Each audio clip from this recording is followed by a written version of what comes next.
Fam, what is going on? Good morning to you. It is Kyle Henderson on Monday, December 2nd. Can I get a roll tide inside the comment box? My goodness, December is the month that it is going to heat up. Today on the show, today is Monday. Got the recap one more time, putting the Iron Bowl to bed. We're going to talk about Kalen DeBoer's approval rating. Yes, the approval rating. Going to talk about playoffs, in or out. Remember, the playoffs will drop on Tuesday. That is the next updated ranking. Not the final ranking, but the next ranking, give you a better idea of where the Alabama Crimson Tide sit following its victory over the Auburn Tigers. Championship weekend is here. A lot of games taking place this weekend that will have an impact on the bracket, as well as where the Alabama Crimson Tide do fall into the bracket if they should make the bracket. All right. Signing day is December 4th. Alabama's in a really good spot right now with recruiting. Good morning to you all. I appreciate you guys. We're going to talk about the transfer portal, which opens up on December 9th. So we have Iron Bowl recap. We have playoff watch. We have signing day. We have transfer portal. It's going to be busy. So be sure and hit the notifications so you are subscribed when all of the news drops. And we got you covered right here at Bama Football on YouTube. Good morning to everybody inside the comment box. Jason, what's up, man? Elisa, what's up? Max Tooney, Rocketown. Bucket Hat Boy, what's up, man? Factual Opinion. Nicole, Road Warrior. North Alabama Storm Chase, what's up? Chris, man, I appreciate you being here. Joseph Kelly, good morning to you. Jamie, what's up, man? I appreciate you being here today on Bama Football on YouTube. Roll Tide to you, Jarvis. I appreciate it, man. All right. Look, let's put this Iron Bowl to bed. All right, it was a very impactful victory for the Alabama Crimson Tide. It was a do-or-die game for the Alabama Crimson Tide. How could you play in a game that had huge implications? How could you play at this point in time when the season is on the line, right? Colin, what's up, man? Hootie hoo. Southern Red Jarvis, what's up? I appreciate it. I don't think the Auburn game was perfect. I really don't. I mean, when you look at a couple things. Oh, I wanted to show you this. This just came up, so we're going to talk about the Iron Bowl in just a second. But did you see this was some grade A trolling by former Auburn football coach Brian Harsin. All right, did you see this? All right. So Coach Harsin posted this. All right. He posted a coffee cup. Did you see that? I just saw this morning. He posted a coffee cup with the Christmas tree, and he said, James 5'7", patience isn't passive. Cheers to the winners championship week. Okay. So everybody started this tweet went viral. And then when you zoom in, he's wearing a Lank shirt. Do you see this? So this was the tweet, this is the coffee cup, the Christmas tree, but somebody on X showed that he's wearing a Lank shirt. How about that? Grade A trolling, my goodness. And you got to think the way that Auburn, sits right now, not making a bowl, where their season's going, backup quarterback, hit the transfer portal, a lot going on there. All right, let's put this game to bed. Appreciate you guys being here. Kyle Henderson, Bama Football on YouTube. Now, as I said, this wasn't the prettiest game. I think you take it with a grain of salt because rivalry games are rivalry games. You don't know what is going to happen in rivalry games. There's a lot of strange things and a lot of elements that go into rivalry games. We've seen this before. When it is at Auburn, it's even more strange. But Alabama did control this game. And I feel that even though Auburn did have opportunities in the first half, I feel that Alabama was able to weather the storm, specifically inside the red zone. So let's talk about it. Kind of the bad of this game was that Alabama had 4 turnovers. And I think if I'm the committee, I say, yeah, Alabama, you did win. But how are you playing? How are you playing overall? I think they do take into account the fact that it is a rivalry game. But 4 turnovers at this point in time, that's careless. That is not championship level football. But you weathered the storm, right? 3 fumbles, 2 on Melrose, 1 on Ryan Williams, and 1 interception. Nobody liked to see it, but they did weather the storm, right? Auburn was still able to get chunk yardage. They were. You saw gains of 20, right? Up the middle, things we've seen before. But every single time they got into the red zone, it was Auburn either shooting themselves in the foot or Malachi Moore making a big play on third down, right? I mean, you got to think about it. Alabama still almost allowed 400 yards to the Tigers. Is that championship level football? Is that playoff type football? I don't know.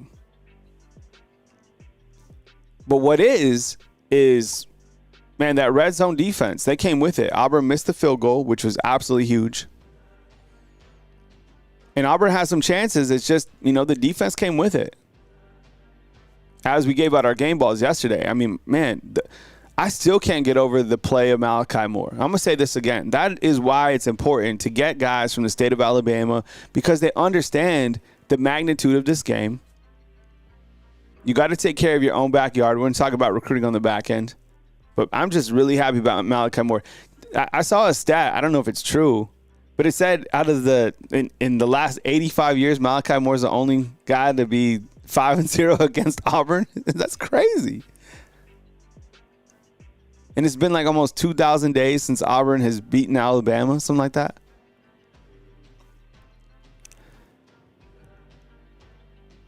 That whole fight thing, I watched videos on it. I listened to commentary on it. Auburn started the fight. They jumped Devontae Smith. Malachi Moore came to save his teammate. And it's Alabama that walks away with 2 unsportsmanlike penalties. And there was so many fights on Saturday. College football has to do better than that. That is not it. I get it. Maybe like the TV ratings, I have no idea, but that's not college football. They got to fix it. But at the same token, it's like, man, if somebody's going at you, like, you got to protect yourself. I even saw, did you see that video? Yeah, Alex, I was just talking about this. This is Coach Harsin wearing the Lank shirt. Do you see this in the back? So he tweeted this out, 5'7", patience isn't passive. And then in the back, it's a Lank shirt. That's what people were talking about this morning. Crazy. Absolutely hilarious. Grade A trolling. But Auburn started this. They were talking before the game. Did you see after the game, athletic director Greg Byrne, he was even separating players? Because I saw Xavier Brown. Someone threw a football at him, and then he got a football, and he threw it at the Auburn guy. And Greg Byrne ran over there, and he was like yelling at Xavier Brown to get back to the sideline. And somebody inside the comment box was like, Greg Byrne looks like a tired parent. Oh, man. You know when you're tired and you're like trying to parent your kids and they're just running crazy? That was crazy. Yeah, Wade brings up the bottom stat. All right, so we'll talk about Malachi Moore, Bray Hubbard, Damani Jackson, and Xavier Brown real quick, and then we'll talk about Milroe. Yo, thumbs up inside the comment box for the physicality from Alabama's defense. Someone strung together like a clip of all like the big hits. I have to say, out of all of the games that Alabama's played, right, which is, 12 games this year, that was the most physical that Alabama has played on the defensive side. You had big hits from Devontae Smith that made the guy from Auburn, his mouthpiece flew out. Damani Jackson, where has that physicality been?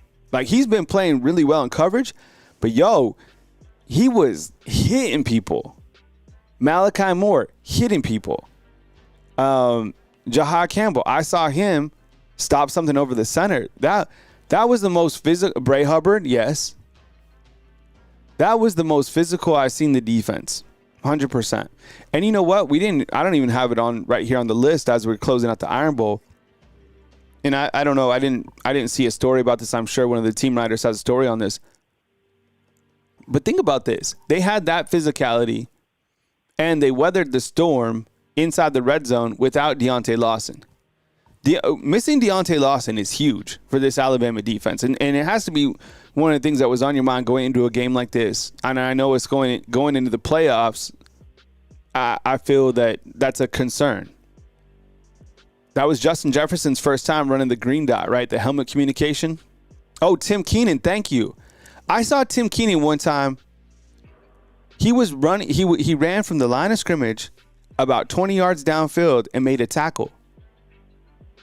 And that's when he got hurt. Just for a little while, then he popped back up. Tim Keenan is like 330. Oh, yeah, Wade, if I was playing NCAA football, I'd definitely throw that black visor on him. And Bray Hubbard came up with the interception. Look, and nobody is denying that Xavier Brown is still a freshman. He got cooked. He really did. That receiver hit him to the outside, then came right back in and caught a touchdown pass. He got cooked. Everybody saw it 1,000,000%. You got to have that next play mentality that we talk about, right? He came back. He made an interception. So I'm not mad at Xavier Brown at all. He's a freshman. Just like I'm not mad at Ryan Williams. The guys, he's dropped some passes as of late. I think he's dropped 2 passes or 3 passes, I think he's like second in drop passes in the SEC. A lot of production. You got to keep playing. He'll strike again. He'll strike soon. Justin inside the comment box saying they wish they had played Kendrick Lamar. And I think they're throwing him a bone by allowing him to return kicks. But he don't play much. Kobe Prentice don't play. So we'll talk about the transfer portal in the back. And again, the short thing to the transfer portal is this is the thing.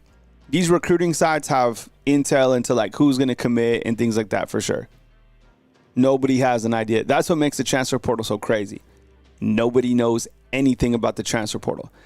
And one thing about the transfer portal, and this is something to be kind of keep your head on the swivel, is a lot of people have started tweeting out and putting it out expected to be in the transfer portal. So they're not wrong. You see what I'm saying? Remember, it happened last year. Who was it? The prospect that we tweeted out. Was it Caleb Downs? Like someone was like, he's expected to go in the transfer portal. And then he came back and was like, I'm not going to go in. And then he went in the transfer portal. So that's a way to like cover your tracks if you're, tweeting stuff out there. The last thing putting this game to bed is talking about Jalen Milroe. 350 yards. We knew this going into this game. Would it be feast? Would it be famine? It was a Thanksgiving feast for Jalen Milroe. It was 350 all-purpose yards, 3 touchdowns. He threw an interception. He fumbled the ball, 3 times? Alabama recovered 1 time. But still, he went off. And the thing about it is when you get into the red zone, that is what Alabama is going to do. They are going to use design runs with Jalen, and it's tough to stop. They've been doing it for the last 2 years. They've been doing it a lot this year. He's tough to deal with. And then how about Jam Miller? 28 carries for 84 yards.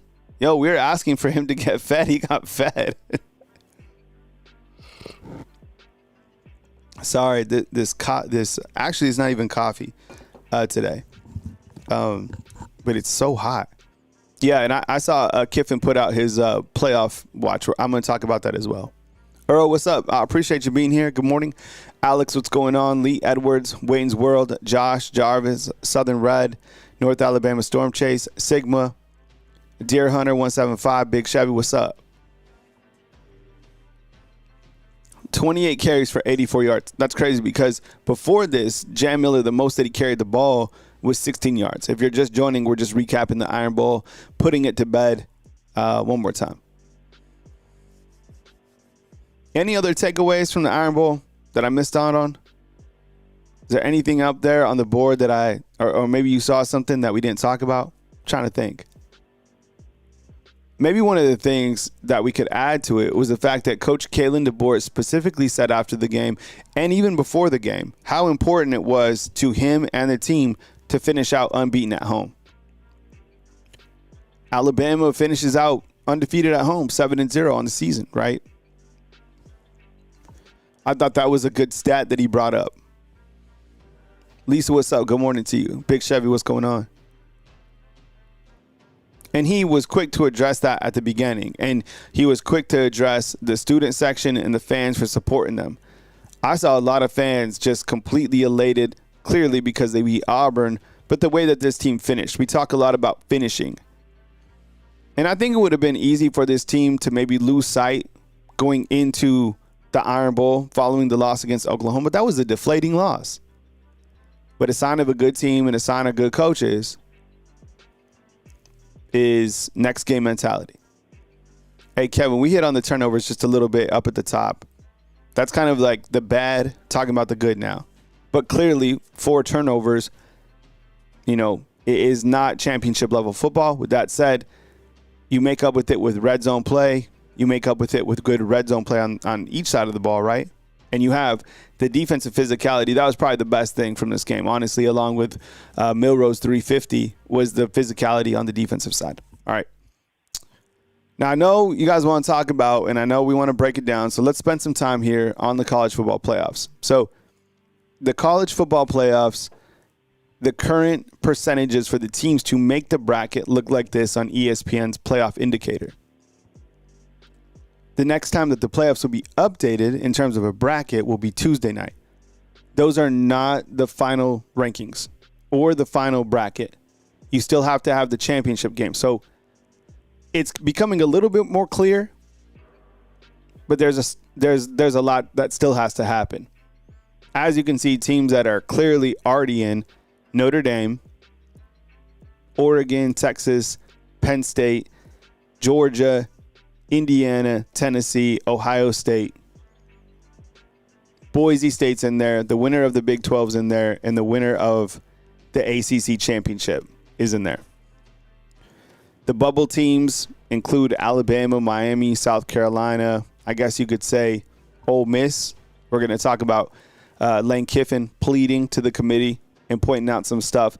He actually has a decent case, but they're not even on the board in terms of percentages. And in fact, to win the championship, according to Vegas, Vegas lists Ole Miss as plus 40,000. So they like no shot. They don't see them in the playoffs at all.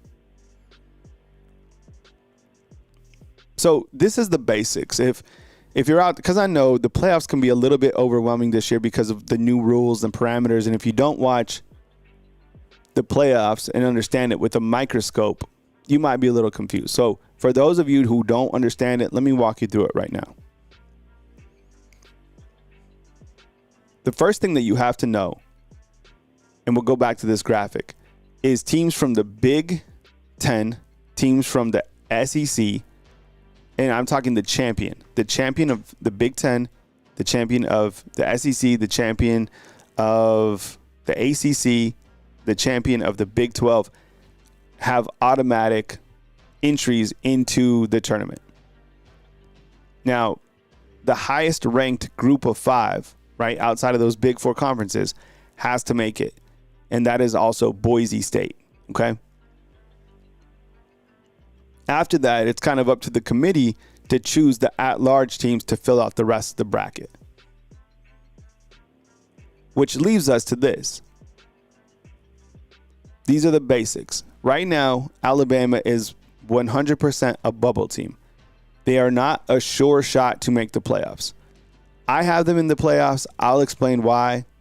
I get it. It's an Alabama football channel, but I'm looking at this from a lot of different angles.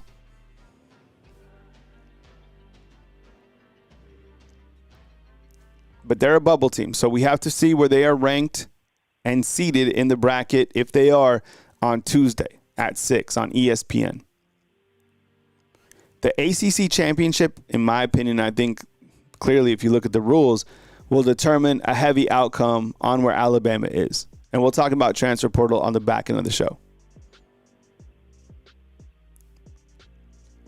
I think it would be better if SMU wins. And I think Alabama's pretty much pushed in.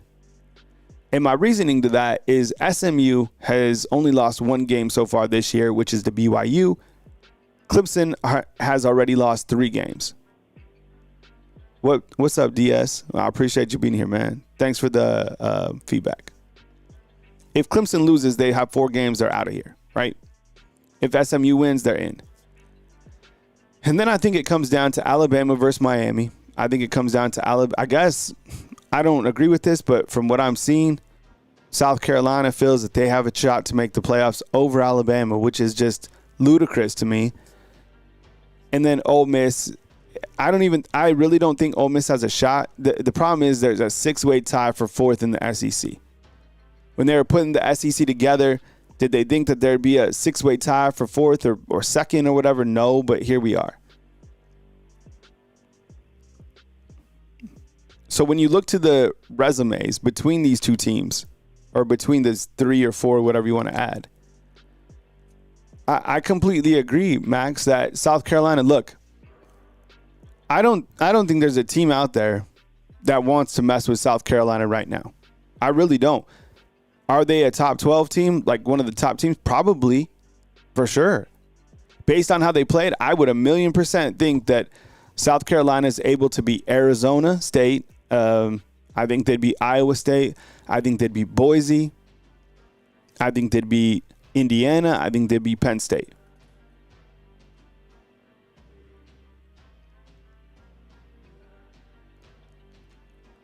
The thing about it is head-to-head matters. Okay, and I get it. South Carolina, their schedule was tough. Shoot, Beamer's gonna get SEC Coach of the Year. He should. Lenore Sellers, the quarterback, playing outstanding.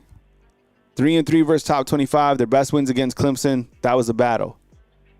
The problem is, if it's between Alabama and South Carolina, it comes down to one thing: head-to-head. If that's the last determining factor, they have the same conference record. You're like, well, did the two teams play? Yes, they played. And who won? Alabama. Well, they'll be like, well, if they played later on, South Carolina will win. That's hypothetical. You can't go off that. You have to go off the team. If they played this year, that's what you base it off of. And Alabama beat South Carolina. It was a tough game. There's no denying that. South Carolina was leading. There's no denying that. But the final score is a final score, and Alabama beat South Carolina head-to-head. That's it. South Carolina, you had a great season. You're not making the playoffs. Miami, okay. 10-2 on the season. All season long, we heard from Miami that this was the year, that this was the Hurricanes. They're going to run through the ACC and this and that and this and that. And all season long, we listed them as a pretender. They're a pretender for a variety of reasons. Have they had a good season? Absolutely. Is Cam Ward the truth? Absolutely. But what is also fact is you could count to maybe 5 games, if I can count them off right, where it was back and forth. They had to shoot a Hail Mary to beat Virginia Tech. They were trailing against Louisville. They were trailing against Duke. And good teams find a way to win, right? But against lower tier competition. And look, the ACC actually proved to be a little bit better. But the truth is, they lost to Georgia Tech, a damn good football team, and they lost to Syracuse in a game that I've been saying that they're going to lose for weeks and weeks and weeks. I thought Kyle McCord would outshoot Cam Ward, and he did. That game was crazy. Miami, you've had a great season. 0-0 against top 25 teams. Your best wins against Louisville. You are not making the playoffs. Play South Carolina. How about you guys go out and play in whatever bowl, and we'll all watch South Carolina beat Miami. That would, you know what? How about you guys play each other? I think that'd be can we somehow make sure that South Carolina and Miami play in the bowl game? All right. I have Ole Miss's argument coming up next. But SMU, this is interesting. SMU just joined the ACC, and they pretty much ran the table. They're 2-0 against top 25 teams. And it's interesting how people look at top 25s. I look at top 25 teams where they were during the season. Some people look at top 25s where the teams are right now, right? I don't know how they do it, because Coach Kalen DeBoer, I think, has it that they beat 4 teams. I have it that Alabama's beat 3 teams. But I think he's saying now because South Carolina is in the top 25. But when they played, they weren't in the top 25. Whatever the case, 3-1 is a solid record. If they want to go out 4-1, whatever. Okay, they all have 2 unranked losses. But if SMU somehow loses to Clemson, which they very well could, then it's probably down to SMU versus Alabama. I still think Alabama gets in over SMU. I know it might be a bit of a stretch. Maybe it's not, though. They're 2-0 against top 25. They would now be 2-1. They lost to, I guess, what's their best win? You could argue. Strength of schedule, what you could argue that. They have a better record than Alabama. I just don't know. I think since they lost, this is kind of SMU's playoff play-in game. And it might not be a strong argument. But I just don't see a SMU at 11-2 that just lost to Clemson getting in the playoffs over Bama.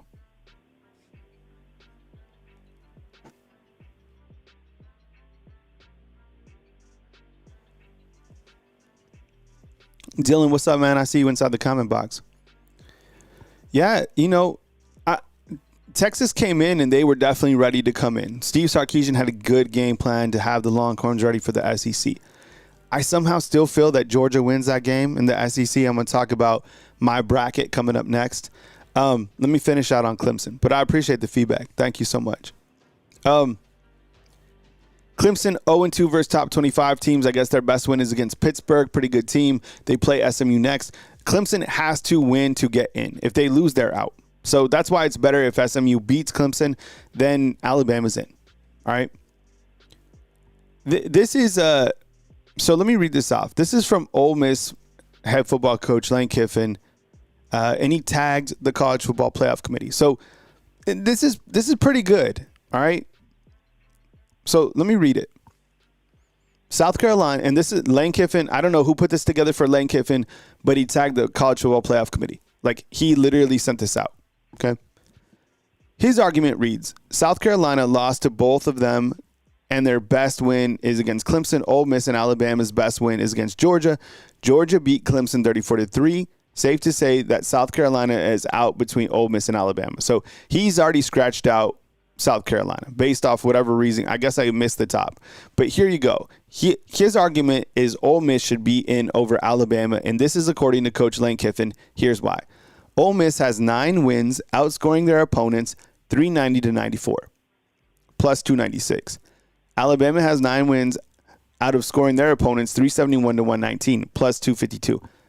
I don't really buy that. That's kind of that's a wash to me, right? They score like 70 in one of their games. Like, I'm not taking that into consideration. In their 3 losses, Ole Miss was outscored 73-60, minus 13. In the 3 losses, Alabama was outscored 88-55, minus 33. Okay, maybe a point there. Common opponents, both beat Georgia. Rebs won by 18. Bama won by 7. Okay. Not bad. I'd probably give you a point there. Both beat South Carolina. Rebs won by 24. Bama won by 2. I mean, okay. Probably point there. Alabama beat LSU by 29. Ole Miss lost to LSU by 3 in overtime.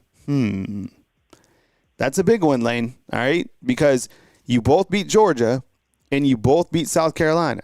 Okay? But here comes Lane again. Ole Miss beat Oklahoma by 12. Alabama lost to Oklahoma by 21. Okay? So this is his reasoning. Again, I haven't seen anybody saying that Ole Miss is going to be in the playoffs, but I'm reading it because this is a viral tweet as well. Clearly, Ole Miss should be in the playoffs over Alabama, but Alabama is the bigger brand. Do you see what he says down here? Do you see this? I don't know if he put this together, but this is something that we've all been talking about. I've mentioned it too. The biggest thing in this whole thing is money.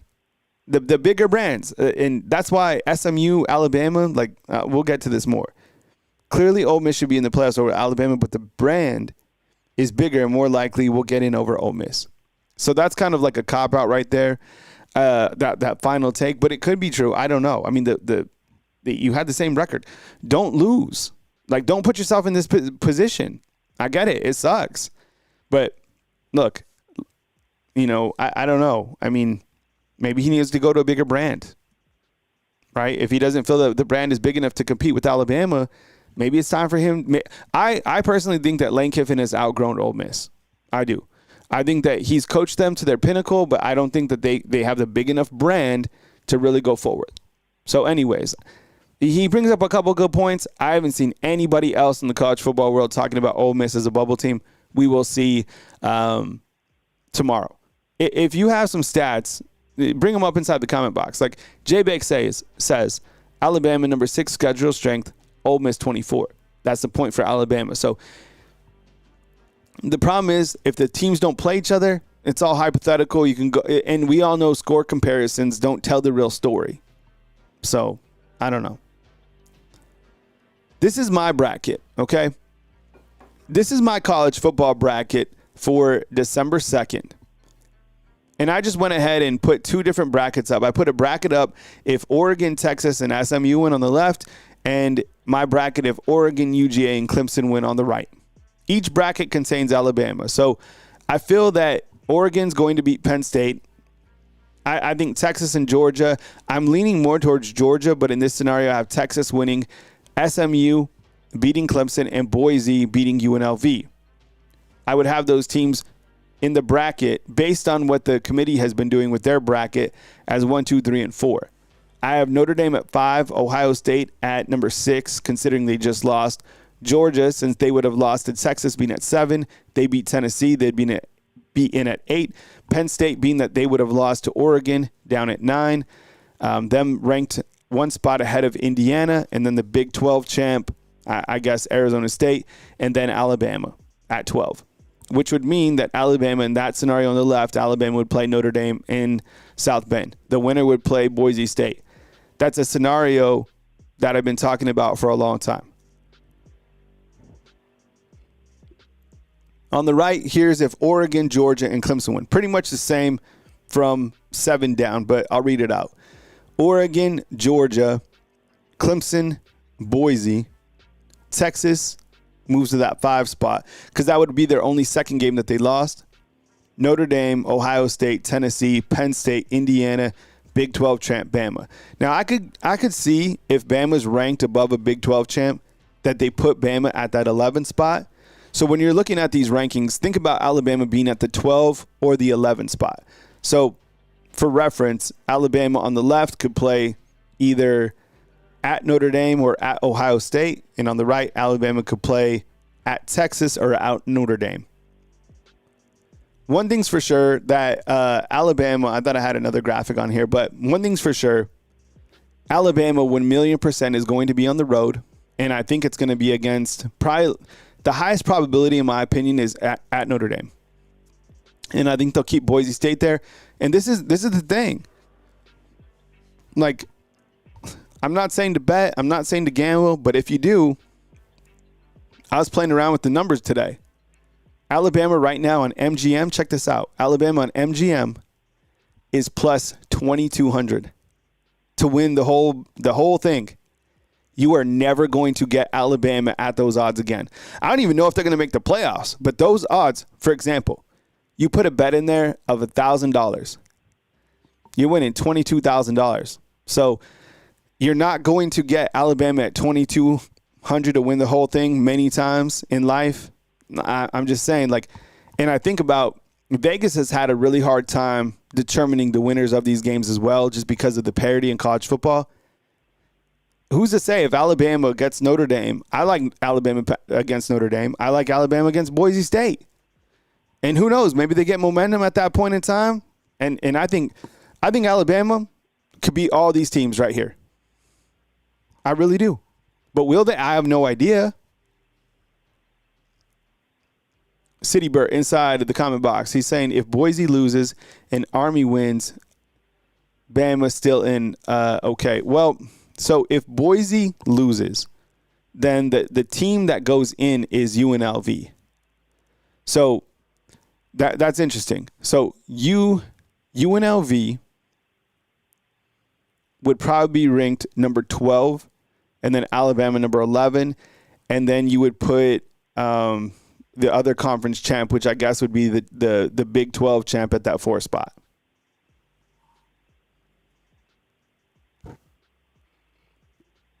So that's how that would work out. And who knows? I don't know. I don't think that UNLV will beat Boise, but good question. But I think Alabama would still be safe in that scenario. And I don't think that they would take Army over Alabama. I think head-to-head, I mean, Army's not even in the equation.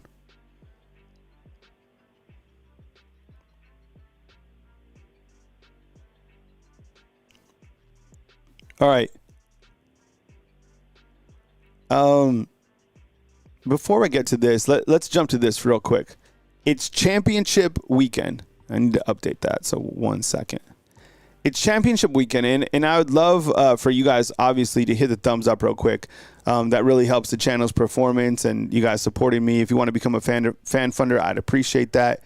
I do all the graphics and everything like that is in-house, so I'm like a one-man operation. I really appreciate you guys staying with me, during the football season. Thank you so much for, even if Alabama doesn't make it, we're still doing college football right here on the YouTube channel. We'll follow Alabama, we'll follow college football as it happens. This is a championship weekend coming up. City Burt with one more super chat. I appreciate it, man. Give us 2 scenarios where Bama doesn't get in.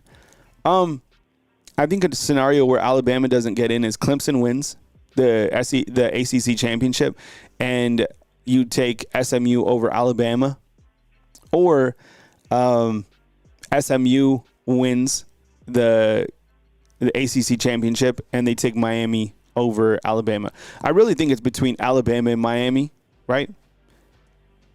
So those are the 2 scenarios, I think. So a lot riding on that ACC game. Run the Table Sports. I saw you say something about that. It kind of flew by, but if you have something else, post it inside the comment box.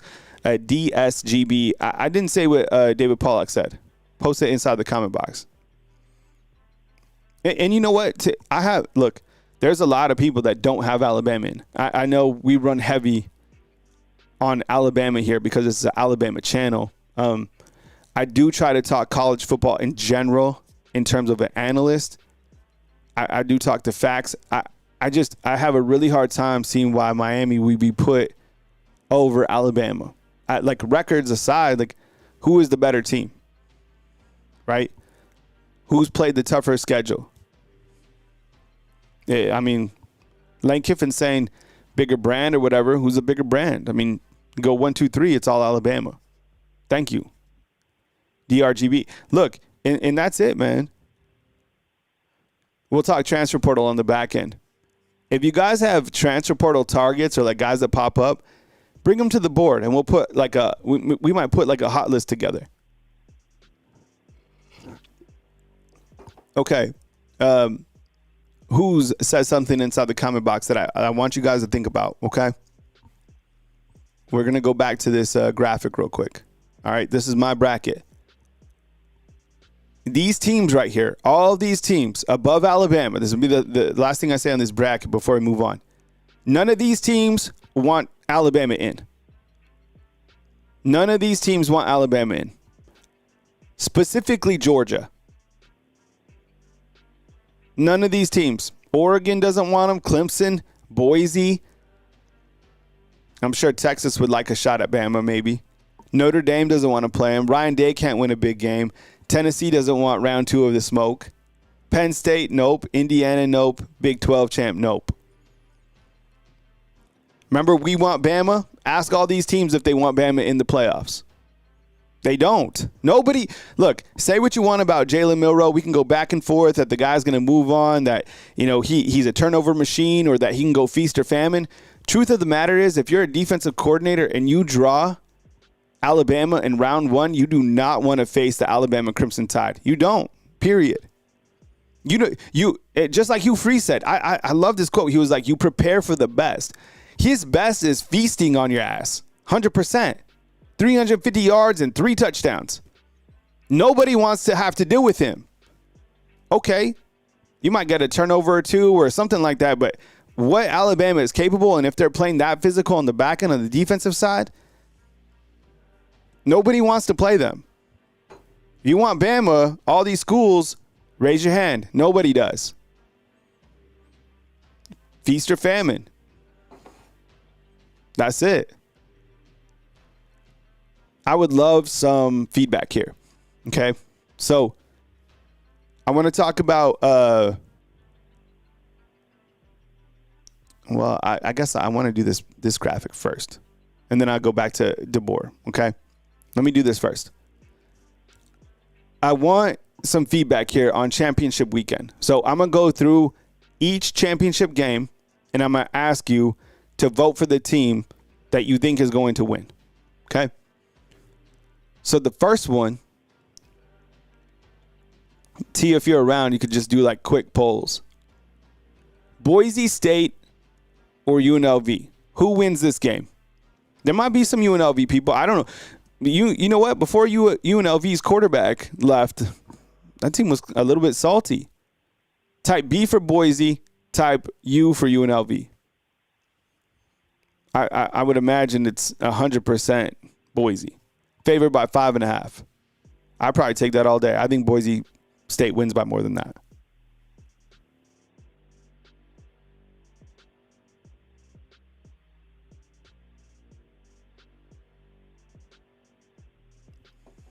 Yo, Infected Venom, what's up, man? I appreciate you being here. Yeah, it's pretty much a landslide, boys. We got Lisa coming in with UNLV. Gelato in with UNLV as well. Jawan's like, I just love football. Wild Bill, what's up? Sarah said, yeah, it's pretty, everybody's leaning heavy Boise. My boy Robert Mahan is saying UNLV. I love that avatar, I'm not going to lie. But the way that they played last night against Buffalo, yuck. We started watching the Jean Bonnet series, T and I. We had enough of that 49er game. All right, so it's all Boise. All right, let's move on to this next one. Iowa State or Arizona State? What's up, Run the Table? I appreciate you being here, man. Iowa State or Arizona State?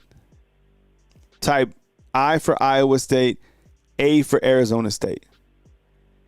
I think that, number one, I think I might hit that bet at 2,200. I'm serious. You're never going to get Alabama at that spot. Period.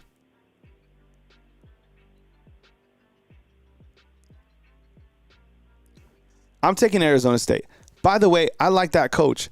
I think T and I looked it up. He's like, what, 32 or something like that?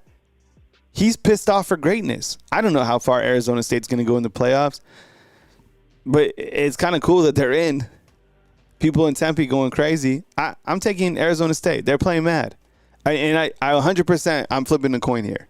The reason I'm picking Arizona State is because I like their head coach. That's it. He's 34. See? And he's clean shaven. He looks like he's 25.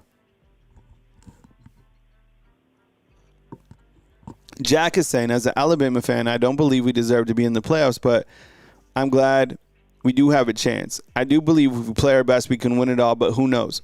And that's the thing about this team. You don't know. You have no idea. But man, if they play like they did even against Auburn, and Milroe does what he can do and they run the ball and they win time of possession, they will beat Notre Dame. They will beat Boise State. You're in the semifinals. I don't know. It gets maybe winning a championship isn't that far out of the imagination. Okay, so it looks like Arizona State is the favorite here. Okay, let's do Texas, Georgia. Type T for Texas, G for Georgia.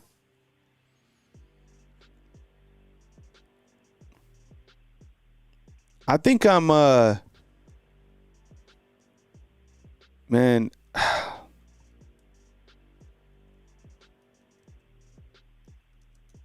I think I'm going to take Georgia.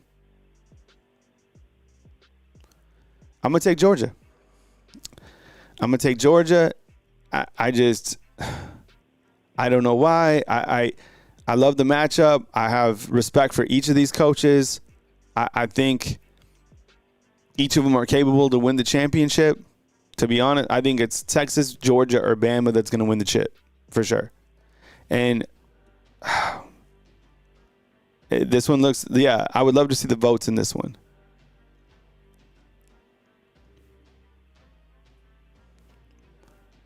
We got 20. Get the votes up on this one real quick. I think in a matchup like this, I mean, they played round one, right, in Austin. And I felt that Georgia had a better game plan on the defensive side of the ball. Like, the defense was more physical. I don't know. It sometimes seems like Quinn is on, and then sometimes he's a little bit overrated. I don't know. They put in Arch. He's a big quarterback as well. He'd probably be playing as well in this game. What's the percentage, T, on this with the 52 votes? It's a tough one. Keep voting. But I'm gonna go Georgia.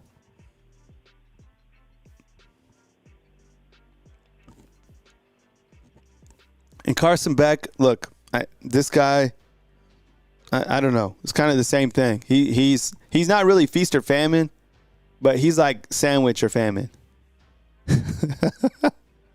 He like make you a good sandwich.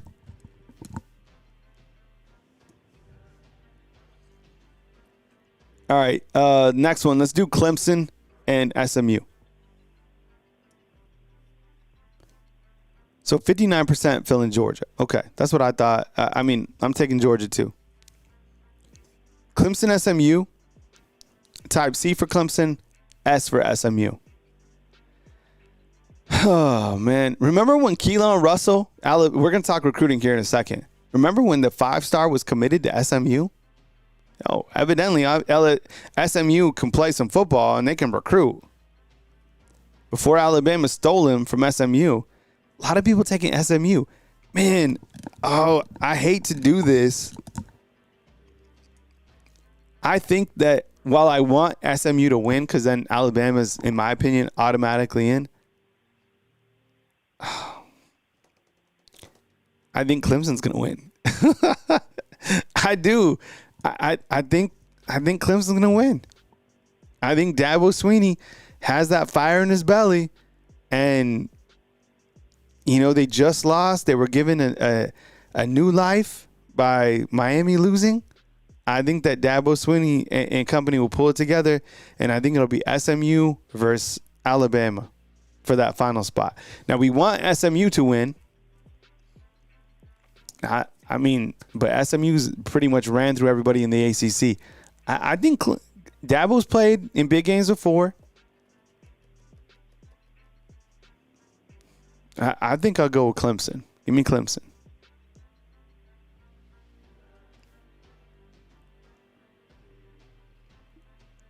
All right, last one. Oregon or Penn State? Type O for Oregon, P for Penn State. I like Dylan Gabriel. I do. I think that Penn State's quarterback, he's pretty good as well. The thing about it is, I think in coaching matchups, I'm 1,000,000% going with Dan Lanning over James Franklin. I'm serious. I am taking. What's up, Jack? I appreciate you being here. I'm taking Dan Lanning. I still don't feel that Oregon wins the championship. Look, this is a landslide. This is the biggest one we had.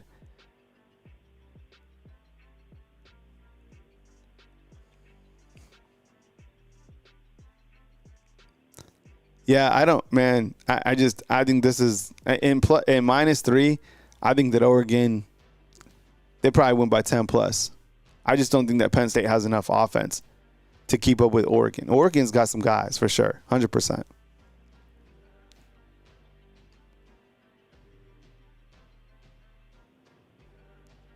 Kenneth in with the super chat, man. Appreciate it. He says, if Bama make it to the playoff, best be assured that they will fix the offensive line, that secondary, and they're going to win out. So, what's been interesting? I appreciate the super chat. Thank you so much. We're supported by viewers like you. So, super chats, you guys becoming a fan funder, all that stuff. It's just a simple thumbs up goes a long way. I don't think they're going to fix offensive line. I don't think you can fix the offensive line. The offensive line is kind of what it is. They recently put in Formby, Elijah Pritchett. Those guys aren't developed enough to be able to play high-level football.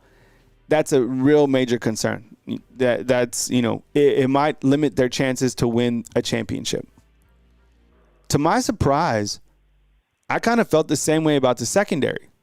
I felt that the secondary wouldn't show that much improvement, and it kind of was what it was. Bray Hubbard and these guys are more physical. Bray's everywhere. I think that the secondary is playing better football. You take the last 4 games versus the 4 games before that, before Keon Sabb got hurt. I feel the secondary is actually playing better, and it's kind of stabilized. And I thought the secondary was on life support. Now, look, I'm still targeting Xavier Brown. I'm probably still trying to test over Bray Hubbard as well. Can you really stop a deep pass or whatever? But I kind of feel like the secondary's stabilized. But the offensive line on the right side still real worried about it.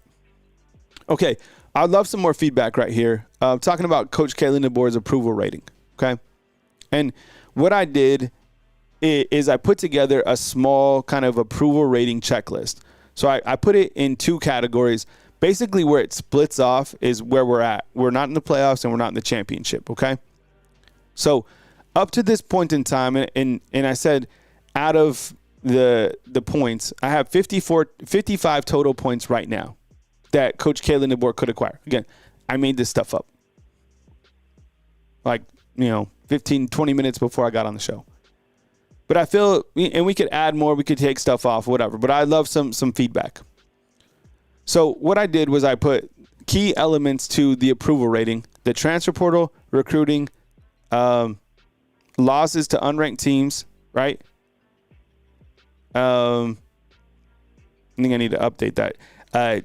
Tennessee, losing to your rivals. Let me correct that real quick. Record versus top 25 and season win total. So let's start at the first one. How do you feel? Kind of go back to the transfer portal, right? And how do you think that Coach Kalen DeBoer did in the transfer portal? On a scale of 1 to 10, with 10 being the most impactful and 1 being like he missed on guys.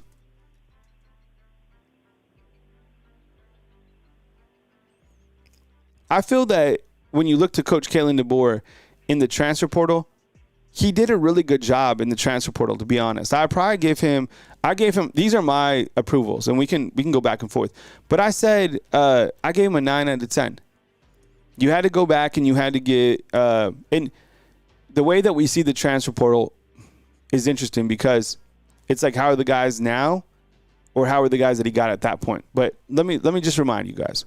He got Caden Proctor back. That was the biggest. Graham Nicholson, I guess maybe he stabilized as well in his performance. He got Keon Sabb. He brought in Jeremy Bernard. He brought. How about this one? Parker Brailsford. He brought in that was the first guy he brought in. He got Austin Mack to transfer. There's maybe a King Mack. He hasn't played. Cam Howard hasn't played. Right.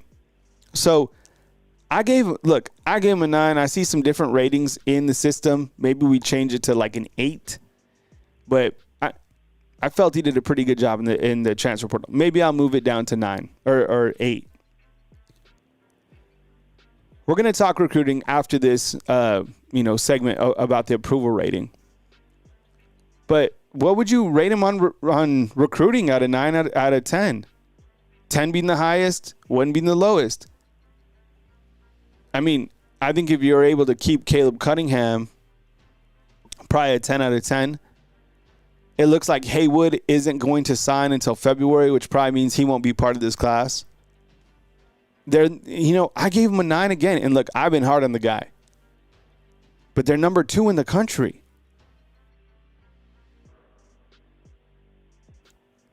You guys are saying 8. I mean, they're high ranking. Oh, yeah, he got Ryan Williams. Think about that from recruiting too.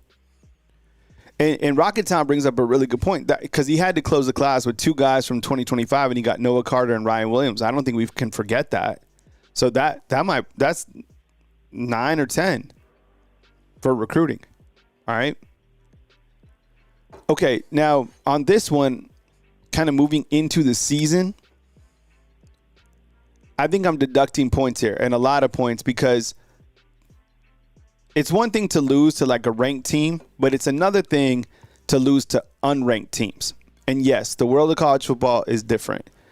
You lost on the road to Oklahoma. You lost on the road to Vanderbilt.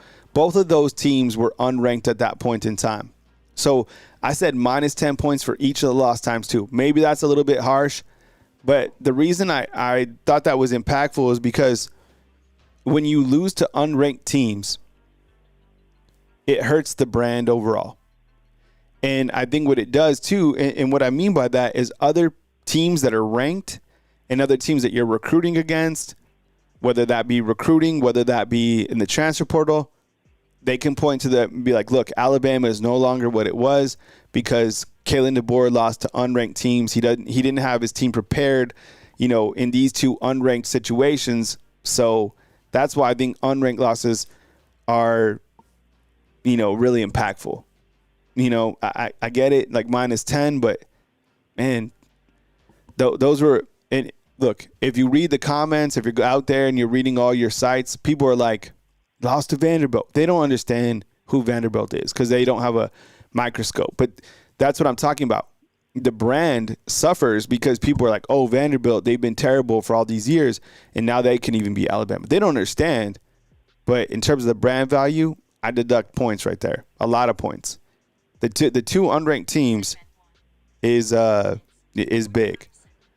Then I put the three rivals. I put Tennessee, I put LSU, Auburn. I gave those each 5 points. You didn't beat Tennessee, but you beat LSU and you beat Auburn as well, right? Pretty good. Record versus top 25. I said, 4 wins times 2, that's 8 points. And Coach Kalen DeBoer has Alabama with 4 wins. I have them against 3 versus the top 25. I think he added South Carolina.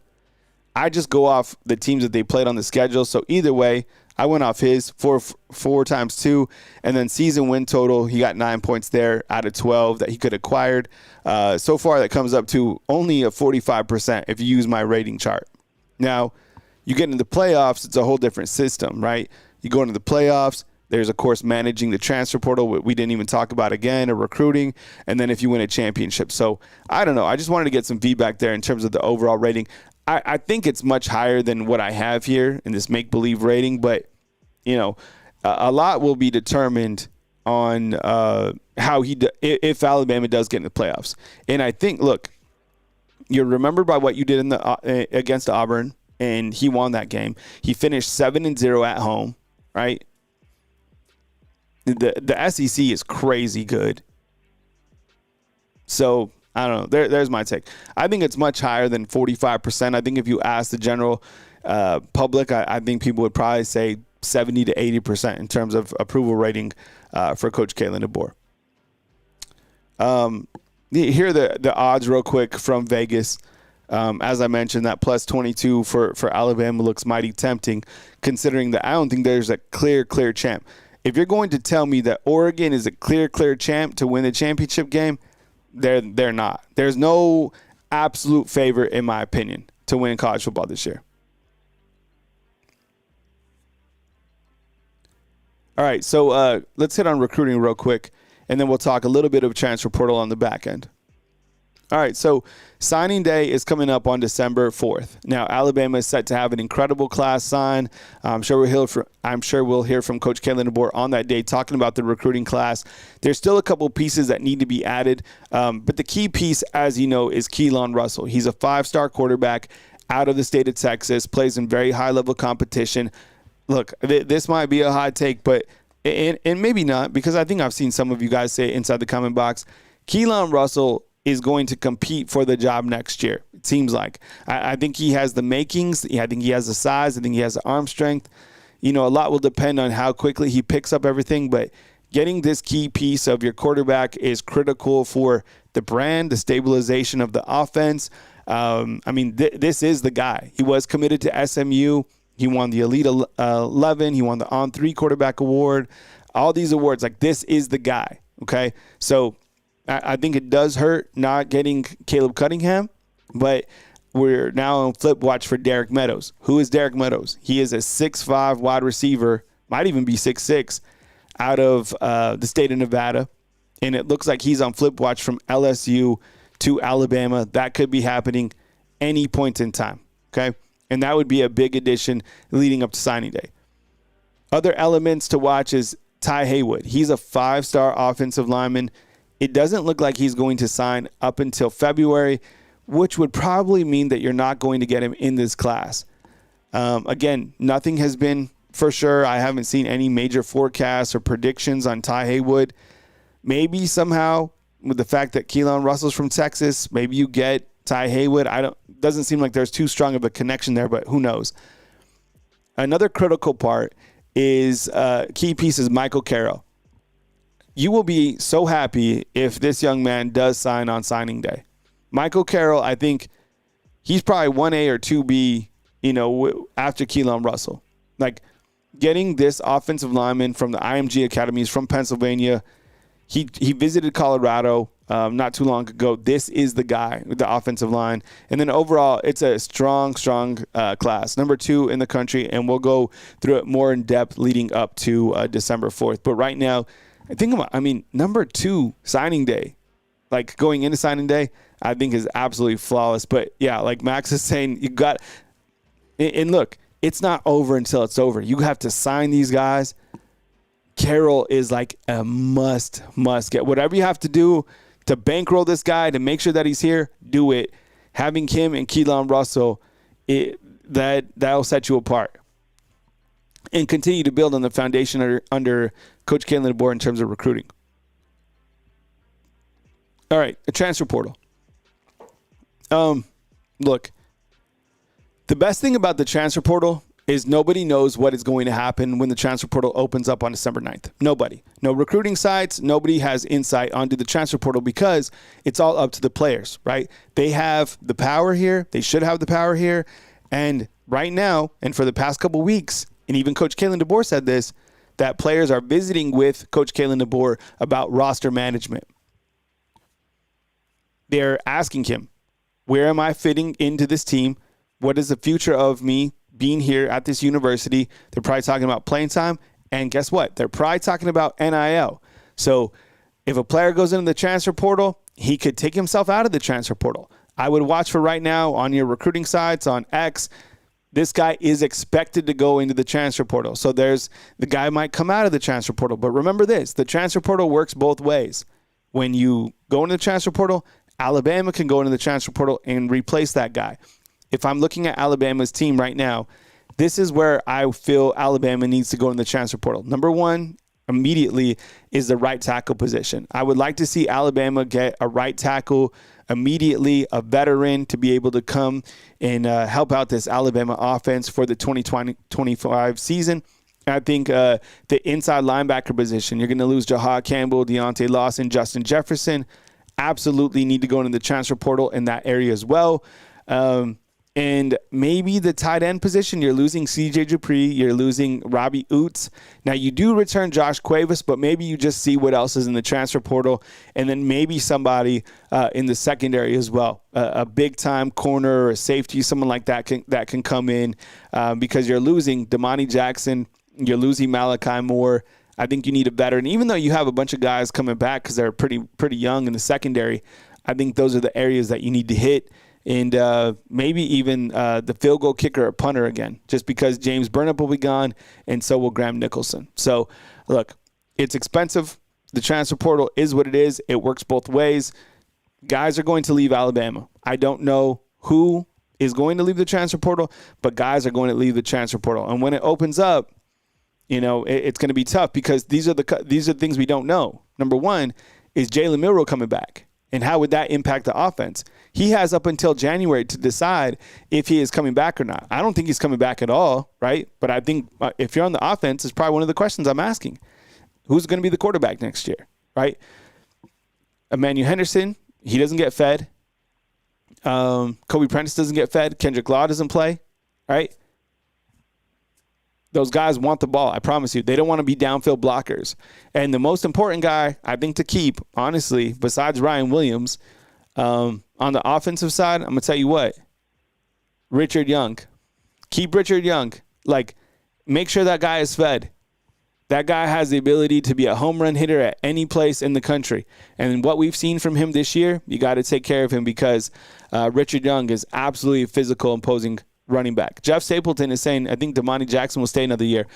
I've been wondering that too. Some of the guys that I'm wondering, like, if they come back or if they leave is like Damani Jackson, Jeremy Bernard. I'm kind of on the fence about those guys, you know. I don't know. I haven't really seen them in mock drafts. And if you're 3 or 4 in terms of your draft grade, I think you probably come back, right? If Damani Jackson comes back next year, he's probably the number 1 through 3 top corners in the country. You got it. I mean, Justice Haynes, yeah, that's going to be the hard thing is feeding the running backs because you got Jam Miller's coming back. Justice Haynes, man, that would be a tough one to lose too. You got A.K. Deer coming in. That's a crowded running back room, right? You also got Jace Calzario. He joins the class as well. Don't forget about the wide receivers that we haven't even seen yet. Jaron Hamilton, Jalen Hell, Rico Scott, Amari Jefferson, right? A lot of good guys still out there. So Noah Carter's not going anywhere. Good to know. We love Noah Carter. And he's a guy, too, when you look to that wolf position, look, I mean, you're going to lose Q-Rob, and that's a young position. But with Keanu transferring, right, and we'll bring up the board. Tomorrow what we'll do is I'll bring up the board in terms of every position, and we'll kind of go more in detail. But think about it. You get elevated. You know, Q-Rob's leaving. Keanu's out. Quay Russo, he's a redshirt freshman. Yanzi's redshirt. Then next in line is Noah Carter. Now, they just put Ja Latham over there kind of as an emergency late in the season. But, you know, be patient. You're going to get your time. So I appreciate you guys being here for my Monday show. Thank you so much. Tomorrow, we'll have the board up when we're looking kind of at the recruits. We'll look at the transfer portal wall as names come in, and then I'm going to take your guys' calls. So as news happens, I got you covered right here at Bama Football on YouTube. I'll take calls. I'll listen to you guys. We'll have some dialogue, and then we'll also preview one more time the playoffs. So if you have any questions, get them ready for tomorrow's show. And the playoff show will be live for that as well, which will start at 6 p.m. Central Time. That's on Tuesday. As news happens, I got you covered right here on Bama Football on YouTube, and we'll be back in touch. Jeff has one more question. Kyle, I heard about a DB starter for Texas is out for the Georgia game. Yeah, I haven't looked at the injury report just yet. A good way to find that is to go to the SEC media availability. We'll look into that as we preview some of these games on the back end. But look, in case you missed it, I'm very, very confident that Alabama makes the playoffs. I am. I mean, I think that a lot of people look at how did you end the season? They ended with a win, right? And if you want the best 12 teams in, if you want the absolute best 12 teams in, Alabama is one of them. In South Carolina, you had a great season. You lost to Alabama. Miami, you didn't play any top 25 teams. You're out, right? So hope you guys had a good day today or a good morning. Still a lot to go. But as news happens, I got you covered right here on Bama Football on YouTube. Have a blessed day. Thank you very much for supporting the product for the channel, and I'll catch up with you guys soon. See you guys. Have an amazing day.